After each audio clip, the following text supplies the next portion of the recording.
या ज़मीन या रुतबा या मिल्कियत तू ही रख ले, मेरे लिए 2 गज ज़मीन ही काफ़ी है दावेदारी के लिए। आज हम मौजूद हैं प्रतापगढ़ जनपद के सबसे सुप्रसिद्ध, सबसे पुरानी कपड़ों की मार्केट में जाने जाने वाली पंजाबी मार्केट में, और हम यहाँ पर देखने के लिए आए हुए हैं कि जब से हमारे इस क्षेत्र में ऑनलाइन के ज़माने में ऑनलाइन मार्केट की सुविधा दे दी गई है, जैसे कि फ्लिपकार्ट, अमेज़ॉन, इन सब की सुविधाओं के बाद ये जो मार्केट कभी गुलजार रहा करती थी लोगों से, आज रविवार के दिन भी आप देख सकते हैं मेरे पीछे कि यहाँ पर भीड़ की संख्या कितनी कम दिखाई दे रही है। तो हम आज यहाँ पर जानने के लिए आए हैं पंजाबी मार्केट के प्रसिद्ध दुकानदारों से, जो कई वर्षों से यहाँ पर अपना व्यापार कर रहे हैं। कपड़े की दुकानें हैं, क्रॉकरीज़ हैं, मिठाई की दुकानें हैं, कई सारी दुकानें यहाँ पर हैं, और उनसे ये जानने की कोशिश करेंगे कि जब से ये ऑनलाइन दुनिया की शुरुआत हुई है, जब से ऑनलाइन मार्केट ने एंट्री की है, इनके व्यापार पर, इनके व्यवसाय पर क्या प्रभाव पड़ा है। तो पंजाबी मार्केट की सबसे प्रसिद्ध दुकान श्री राम जी की दुकान है ये, और हम इनके ओनर से जानने की कोशिश करेंगे कि ऑनलाइन मार्केट जब से व्यापार में आया है, तब से कस्टमर के ऊपर, आपकी दुकान के ऊपर क्या प्रभाव पड़ रहा है। भाई साहब, आपका शुभ नाम? आपका शुभ नाम? मैं प्रोप्राइटर हूँ। व्यापार पे ऑनलाइन मार्केट होने की वजह से व्यापार आधा हो गया। व्यापार जैसा पूरे इंडिया का, जैसा कि आप बता रहे हैं कि पूरे इंडिया का, न सिर्फ पंजाबी मार्केट का बल्कि पूरे इंडिया का व्यापार आधा हो गया है। तो हम इनसे जानने की कोशिश करेंगे कि क्या क्या समस्याएं इनको देखनी पड़ रही है इस ऑनलाइन व्यापार की वजह से। ऑनलाइन व्यापार की वजह से कहते हैं जो ऑनलाइन सामान आ रहा है वो उतना सामान नहीं आ रहा है जितना चार्जेस किया जा रहा है। क्या ऑनलाइन जो मार्केट है उस पर जो रिटर्न की सुविधा दी जाती है वो कितना आसान है पब्लिक के लिए, या धोखेधाड़ी है सिर्फ? ऑनलाइन जो एक बार सप्लाई हो जाता है उसका पेमेंट ले लेता है आदमी, रिटर्न पैसा एक भी नहीं होता, ना माल रिटर्न होता। मतलब ऑनलाइन के नाम पर सिर्फ उनसे ठगी की जा रही है टोटल। ऐसे ही हम और लोगों से बात करने की कोशिश करेंगे। टोटल ये व्यापार के हित में नहीं है, और कहते हैं इसको बैन कर देना चाहिए। तो भाई साहब का कहना, और सबसे बड़ी दुकान है इस पंजाबी मार्केट की, और इनका कहना है कि ऑनलाइन व्यवसाय पूरी तरीके से ना सिर्फ पंजाबी मार्केट से बल्कि पूरे भारत के लिए, पूरे इंडिया से बैन हो जाना चाहिए। हम यहाँ पे आए हुए कुछ कस्टमर से भी बात करने की कोशिश करेंगे और जानने की कोशिश करेंगे कि उनका क्या कहना है इस ऑनलाइन मार्केट के ऊपर। भाई साहब, आपका शुभ नाम? अरुण कुमार पांडे। जब से ऑनलाइन मार्केट इस दुनिया में आया है, ऑनलाइन सुविधाएं दी जा रही है, ऑनलाइन आपको घर बैठे सब कुछ मिल जाता है, तो क्या ऑनलाइन मार्केट ज़्यादा आसान लगता है, ज़्यादा सुविधाजनक लगता है, या फिर यहाँ पर दुकानों पर आकर आपको ख़रीदारी करना ज़्यादा पसंद है? भैया देखिए, समय के हिसाब से नए जनरेशन के लोग जो हैं वो ऑनलाइन ज़्यादा पसंद करते हैं। सुविधा आपको कहाँ लगती है? सुविधा दोनों जगह है, लेकिन वो ज़्यादा बेटर लगता है। जैसे आपने खबरों में पढ़ा होगा कि कभी कभी हम महंगा मोबाइल फ़ोन ऑर्डर करते हैं और उसमें से साबुन की टिकिया बाहर आती है, तो इस पर क्या कहना है? ये तो फ्रॉड हो गया ना, सीधा सीधा। हाँ, ये तो फ्रॉड हो गया, इस पर तो ऐसा नहीं होना चाहिए। फिर दुकान से लेना ठीक है जी। संभावना ज़्यादा है इसमें। हमने खुद कई बार मंगवाया, फ्लिपकार्ट से अभी भी मंगवाया, डबल बेड का चादर मंगवाया, सिंगल बेड के दे दिया उसने। ऑनलाइन बेकार है, कौड़ी का काम है यार। आप समझिए, यहाँ आके ले लीजिए, ज़्यादा सही रहेगा। ऑनलाइन मंगाते कुछ आता कुछ है, सब कुछ भी एकदम। दादाजी का कहना है कि उन्होंने अभी हाल ही में डबल बेड की चादर मंगवाई थी और सिंगल बेड सीट आई, और पूरा रिकॉर्ड है उनके पास। तो आप देख सकते हैं कि जब पब्लिक ऑनलाइन पर ठगी का शिकार होती है तो उसके पास कोई संसाधन नहीं होता कि वो कहाँ पर शिकायत कर सके, कहाँ पर जा सके, और इसका सीधा सा सबसे बड़ा जो असर पड़ता है वो हमारे जो मध्यम वर्ग के दुकानदार हैं, जो लघु उद्योग वाले हैं, उसका सीधा असर उनके व्यवसाय पर पड़ता है। हम और भी बाज़ार में और दुकानदारों से जानने की कोशिश करेंगे और आज पूरा बाज़ार का हाल आपको दिखाएंगे। मार्केट में अब हम और आगे बढ़ चुके हैं और अब जानने का हाल करेंगे दूसरे दुकानदारों से कि ऑनलाइन मार्केट के बाद उनके व्यवसाय पर क्या असर पड़ रहा है। भाई साहब, आपका शुभ नाम? सर, मेरा नाम है ध्रुव अग्रवाल। तो ये जब से ऑनलाइन मार्केट आई है, फ्लिपकार्ट, अमेज़ॉन और भी कई सारी शॉपिंग वेबसाइट्स पर जो सुविधाएं दी जा रही हैं, लोगों को घर बैठे सामान मिल जा रहा है, इस पर क्या कहेंगे? और आपके व्यवसाय पर जो ऑफलाइन व्यवसाय चल रहा है, इस पर कितना प्रभाव पड़ा है? सबसे पहली बात तो ऑनलाइन मार्केटिंग जो है ये इतनी ख़राब चीज़ है अपने जैसे रिटेल मार्केट में, जिसका दुष्प्रभाव इतना ज़्यादा है कि यहाँ पे अगर कोई 18-20 आदमी के स्टाफ कोई दुकानदार लेके चल रहा है तो सबसे बड़ी प्रॉब्लम है उसके खिलाने पिलाने की, उसका खर्च करने की, अपना खर्च करने की। दूसरी बात, इतना महंगाई में ऑनलाइन इतना सस्ता देता है कि अगर हम लोग भी कोई नॉमिनल प्रॉफिट ले भी रहे हैं तो उसमें भी हम लोग को कभी कभार माइनस में सेल करनी पड़ती है, क्योंकि ऑनलाइन मार देता है। तो मेन तो यही चीज़ है सर।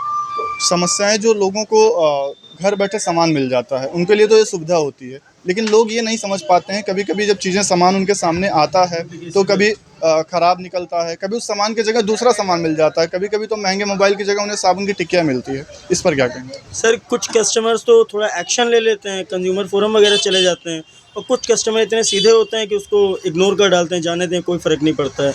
हालांकि ऑनलाइन तो नुकसान तो सबसे ज़्यादा है, रिटेलर्स को भी, शॉपकीपर्स को भी, कस्टमर्स को भी कई जगह नुकसान है। लेकिन बस ये है कि कितनी जल्दी मैनेज हो जाए और कितना जल्दी ऑफलाइन पे हम लोग की रौनक वापस लौटे, ये मेन चीज़ है। और ये कहीं से कोई आसार दिख नहीं रहा। ये पंजाबी मार्केट लगभग 50 से 60 साल पुरानी मार्केट होगी। क्या यहाँ की जो गुलजार जो आज रविवार है मैं देख पा रहा हूँ, फिर भी उतनी भीड़ यहाँ पर दिखाई नहीं दे रही है। आगे राखी का त्यौहार भी है, तो जो आज रविवार की जो भीड़ पहले कभी हुआ करती थी और आज की जो भीड़ है उसमें कितना अंतर आ गया है? पिछले 4-5 साल और अब में ज़मीन आसमान का अंतर है। अगर पिछले 5 साल पहले अगर कोई सेल दिन भर का अगर अपना काउंटर 1 लाख रुपए का होता था, तो आज की तारीख में 30,000 रुपये भी नहीं है। ये इतना बड़ा 70-30 का डिफरेंस है, इतना बड़ा रेशियो है ऑनलाइन और ऑफलाइन मार्केटिंग में। और रही बात त्यौहार वगैरह की, तो अब तो सिर्फ हम लोग की उम्मीद में सिर्फ 2 ही त्यौहार बचा है, दिवाली और होली। वो भी लगभग ना के बराबर होता जा रहा है पिछले 5 साल में अब तक। मैं अपने कैमरा पर्सन से अनुरोध करूंगा कि दुकान के पीछे दिखाएं। पिछले 5 सालों में भाई साहब की दुकान जिस तरह से गुलजार रहती थी, पूरी भरी रहती थी, आज लगभग खाली दिखाई पड़ रही है, सिर्फ और सिर्फ ऑनलाइन मार्केटिंग की वजह से। और जिसका दुष्प्रभाव न सिर्फ दुकानदार, छोटे दुकानदार और ग्राहक भी कभी कभी उनको भी झेलना पड़ता है। पंजाबी मार्केट के हम ठीक है बीचों बीच आ गए हैं और आपको दिखाने की कोशिश करेंगे जो कुछ छोटे हमारे दुकानदार भाई हैं, उनसे बात करेंगे कि जब से ये ऑनलाइन मार्केट आया है उनके व्यवसाय पर क्या असर पड़ रहा है और वो क्या सोचते हैं। क्या असर पड़ रहा है? बड़े भैया बहुत इतना बड़ा असर पड़ रहा है कि कस्टमर जो आ रहा है ऑनलाइन करता है, उसमें कोई फ़ायदा हमको लोगों को समझ में नहीं आता। समझ रहे हैं बड़े भैया?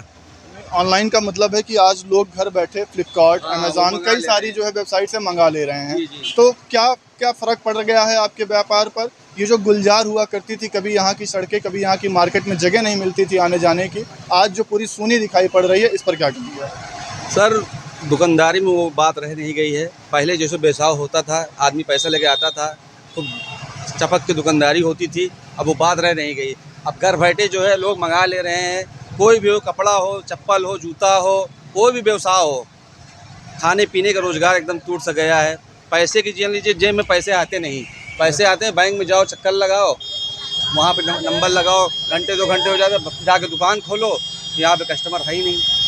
तो ऑनलाइन आप देख सकते हैं, और भी लोगों से बात करने की कोशिश करेंगे कि यहाँ पर और उनके साथ क्या बीत रही है जब से ऑनलाइन मार्केट आया है।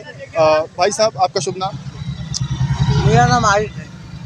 क्या जब से ऑनलाइन मार्केट आया है आपकी दुकानदारी पर, जो रोज़ की दुकानदारी पहले कितना हो जाती थी और आज कितनी हो रही है? हमको भाई कपड़ा बेचने में हमारी सब्जी कारोबार है। हमारी दुकानदारी पहले बहुत अच्छी हो गई है। यहाँ पहले 12-13 हज़ार बेच रहे, वहाँ 20-25 हज़ार बेच रहे हैं। तो भाई साहब का कहना है कि इनकी दुकानदारी ऑनलाइन मार्केट के आने के बाद से अच्छी हो गई है। जहाँ इनकी दुकानदारी 12-13 हज़ार रुपये की होती थी, आज 20-22 हज़ार रुपये की हो रही है। महंगी हो गई है। तो हमारी चर्चा जैसे लगातार चल रही है कि जब से ऑनलाइन मार्केट का प्रभाव यहाँ पर मार्केट में आया है, तब से ऑफलाइन जो छोटे दुकानदार हैं, जो मध्यम वर्गीय दुकानदार हैं, उनके व्यवसाय पर क्या असर पड़ा है, लोगों को इससे कितना फ़ायदा हो रहा है। आम जनमानस को जहाँ एक तरफ घर बैठे सामान तो मिल जाता है, लेकिन बाज़ारों की रौनक पूरी तरीके से ख़त्म होती जा रही है। तो हमारे साथ एक दुकानदार और मौजूद हैं, हम इनसे जानने की कोशिश करेंगे कि ऑनलाइन व्यवसाय के बाद से कितना इनके ऊपर प्रभाव पड़ा है, इनकी दुकानदारी पर कितना प्रभाव पड़ा है। भाई साहब, आपका शुभ नाम? महेश कुमार साधवानी। जब से ये ऑनलाइन व्यापार इस दुनिया में हस्तक्षेप हुआ है, अमेज़ॉन हो, फ्लिपकार्ट हो, मिंत्रा हो, कई सारी ऐसी शॉपिंग वेबसाइट्स हैं, घर बैठे उनको चाहे सुई चाहिए हो, चाहे हेलीकॉप्टर चाहिए हो, आज वो भी मिल जा रहा है। तो ऑनलाइन मार्केट के बाद से लोगों के लिए ऊपर क्या व्यापक असर पड़ा है, आपकी दुकानदारी पर कितना असर पड़ा है? ऑनलाइन से तो बहुत फ़र्क पड़ा है भाई, क्योंकि घर में बैठे ही ग्राहक को सब सारा सामान मिल जाता, तो मार्केट में क्यों आएगा। अब इतनी गर्मी पड़ रही है, बताइए, अब ग्राहक जब घर बैठे ऑनलाइन कर दे रहा है, उसको मिल जा रहा है, उनको सस्ता भी मिल रहा है। हम लोग तो जीएसटी पूरा पता नहीं सब क्या क्या दे कर आते हैं, इतना भाड़ा लगता है, सब कुछ लगता है, उसके बावजूद भी हम लोग को वो ग्राहक हमारी दुकान पर नहीं आते, हम लोग बैठे बैठे थक जाते हैं, कभी 2-4 नींदें कर लेते हैं, इतना सन्नाटा होता है। लेकिन क्या बताया जाए, उसके बावजूद भी हम लोग लड़ रहे हैं ऑनलाइन से। आज से ये 30 साल लगभग 4-5 साल पहले ये मार्केट लगातार गुलजार हुआ करती थी। आज आपको क्या लग रहा है कि 5 साल के बाद, 6 साल के बाद क्या कुछ बदला है इस मार्केट में? अगर यही स्थिति रही तो बाज़ार पूरी दुकानदार सब खत्म हो जाएंगे, फिर ऑनलाइन और मॉल ही रह जाएंगे, क्योंकि दुकानदार छोटे हो चाहे बड़े हों, जब दुकानदारी नहीं होगी उनके घर खर्चे नहीं चलेंगे, और जिसकी दुकान किराए पे है वो बेचारे वो तो और मर जाएंगे, क्योंकि वो अपना देखे कि लेबर के जो काम कर रहे हैं उनका देखे कि अपना घर देखे। ऐसे में आप शासन से या घर बैठे जो कस्टमर्स शॉपिंग कर ले रहे हैं उनसे क्या कुछ अपील करना चाहेंगे? हम तो यही कहते हैं, भैया आप अपने देश के बारे में सोचिए, आप बाहर निकलिए, क्योंकि हम लोग भी एक दुकानदार हैं, हम लोग भी तो किसी से सामान लेते हैं। अगर हम लोग भी बैठ कर ऑनलाइन से मंगाएंगे तो फिर आके एक दूसरे का काम कैसे चलेगा? हम कहते हैं कि अपने देश के बारे में सोचिए, अपने प्रदेश के बारे में सोचिए, जो एक दूसरे की मदद में आते हैं। आइए सब लोग मिलकर ऑनलाइन को बहिष्कार करके एक अपने निजी दुकानों से अपना सामान खरीदिए और सबका फ़ायदा करिए। आप देख सकते हैं पहले के ज़माने में अगर हम अर्थव्यवस्था के बारे में जानने की कोशिश करें तो विनिमय प्रणाली चलती थी।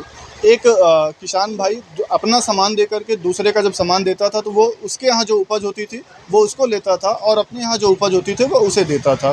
तो भाई साहब का कहना है, एक अपील है कि फिर से हमें बाज़ारों में निकलना चाहिए, अपने जो छोटे दुकानदार हैं, जो मध्यम वर्गीय दुकानदार हैं, उनके यहाँ चलते हुए ख़रीदारी करना चाहिए और उनसे जो है बाहर निकल कर शॉपिंग करनी चाहिए।